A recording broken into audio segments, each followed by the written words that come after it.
gaa yi dimbali moom la fi ñoom nee nañ dugg dañuy nga xamante si moom moo génn moom mooy neefule dañ di fekk neefule bi génn ba karawaan ne yoroon ñu ko position léegi nag karawaan ñëw na ci kanam karawaan ñëw na ci kanam karawaan ñëw na ci kanam waaye ba léegi moo nekk ñu am ñaari at ba léegi karawaan moo nekk ci kanam léegi waaye gaa yëpp ñu ko sant bi leen awoon xam ne tey ñoo ma doon naan bi 1650 la waaye ba léegi ay position waaye ba léegi karawaan moo nekk ci kanam moo nekk ci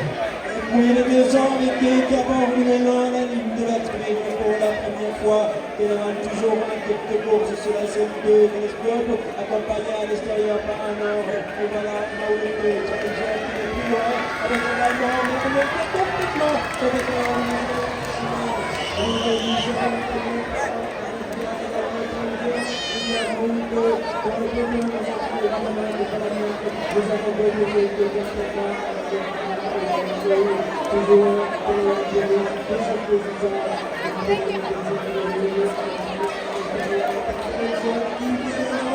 essayer de prendre l'avantage et d'aller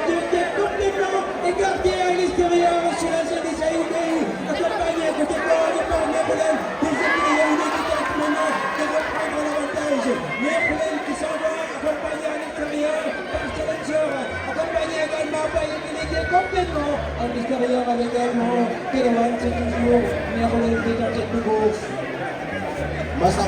may nañu tuuti rek yéen ñu musique waaye kii gën neexu leen la ah attention Salanji ñëw na ci kaw Salanji ñëw na ci kaw neexu leen Salanji jàpp na ko ñoom ñaar doon nañ benn fas waaye neexu leen ba léegi ñu ngi bañ neexu leen Salanji ñoom ñaar doon nañ benn fas waaye bañ na attention maa ngi seen imam waaye maa ngi seen ki nga xam ne moom moo di